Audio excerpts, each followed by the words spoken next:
Naquele tempo, dirigindo-se Jesus aos chefes dos sacerdotes e aos seus anciões do povo, disse-lhes: escutai esta outra parábola. Certo proprietário plantou uma vinha, pôs uma cerca em volta, fez nela um largar para esmagar as uvas e construiu uma torre de guarda. Depois arrendou-a a vinheteiros e viajou para o estrangeiro. Quando chegou o tempo da colheita, o proprietário mandou seus empregados aos vinheteiros para receber seus frutos. Os vinheteiros, porém, agarraram os empregados, espancaram a um, mataram o outro e o terceiro apedrejaram.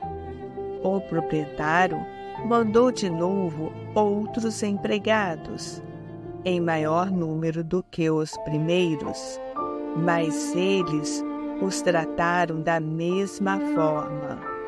Finalmente, o proprietário enviou-lhes o seu filho, pensando: ao meu filho eles vão respeitar. Os vinheteiros, porém, ao verem o filho, disseram entre si: este é o herdeiro. Vinde, vamos matá-lo e tomar posse da sua herança. Então agarraram o filho, jogaram-no para fora da vinha e o mataram. Pois bem, quando o dono da vinha voltar, que fará com esses vinheteiros? Os sumos sacerdotes e os anciões do povo responderam: com certeza matará de modo violento esses perversos e arrendará a vinha a outros vinheteiros, que lhe entregarão os frutos no tempo certo. Então Jesus lhes disse: vós nunca leste nas Escrituras: a pedra que os construtores rejeitaram tornou-se a pedra angular. Isto foi feito pelo Senhor e é maravilhoso aos nossos olhos? Por isso eu vos digo: o reino de Deus vos será tirado e será entregue a um povo que produzirá frutos. Os sumos sacerdotes e fariseus ouviram as palavras de Jesus e compreenderam que estava falando deles. Procuraram prendê-lo, mas ficaram com medo das multidões, pois elas consideravam Jesus um profeta. Na parábola de hoje, Jesus descreve a história de Israel, que constantemente rejeitava os profetas enviados por Deus. Vamos meditar nas palavras do Papa Francisco, que disse: a desilusão de Deus pelo comportamento malvado dos homens não é a última palavra. Nisso consiste a grande novidade do cristianismo. Um Deus que, mesmo desiludido pelos nossos erros e pelos nossos pecados, não falta sua palavra, não para e, sobretudo, não se vinga. A urgência de responder com bons frutos à chamada do Senhor, que nos convida a tornar-nos sua vinha, ajuda-nos a compreender o que há de novo e de original na fé cristã. Por mais que nós insistamos no pecado, Deus procura sempre uma maneira de nos salvar.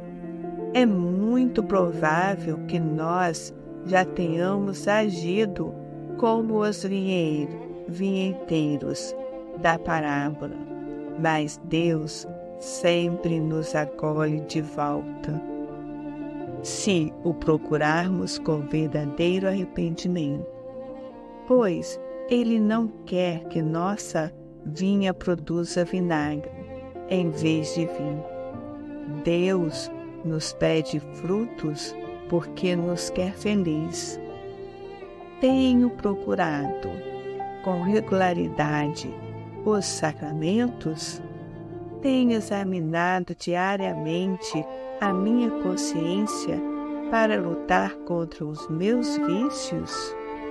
A parábola dos vinteiros malvados é, quem sabe, a prefiguração mais clara daquilo que está para acontecer com Jesus dali a pouco em Jerusalém, devendo ele enfrentar a sua paixão, morte e ressurreição.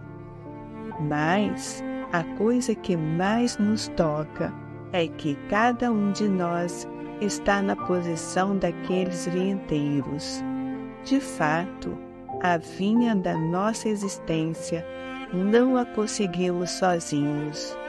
Alguém nos deu a vida e nós nos colocamos a vivê-la como que meeiros que não devem jamais esquecer que não somos donos.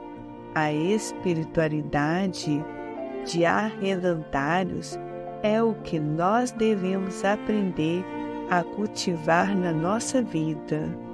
Esta espiritualidade nos exige fundamentalmente duas coisas: amar a vida como se de fato fosse nossa, mas ter a humildade de recordar que existe alguém ao qual deveremos prestar contas. Somente a memória desta realidade pode de fato nos redimensionar a vida. Lembrar de que um dia deveremos morrer pode ajudar-nos a parar de viver como se fôssemos eternos, ou pior ainda, como se não devemos prestar contas a ninguém. Por mais que possamos ser inteligentes, espertos, organizados, ricos, equipados, ao final morreremos todos. Mas podemos decidir de viver este fim como um encontro ou este fim como somente um fim. A coisa bela é que a este fim nós podemos chegar preparados. Tantas coisas que nos acontecem na vida são como que visitas que nos recordam quem somos de fato. Alegrias, dores, experiências positivas, negativas, encontros.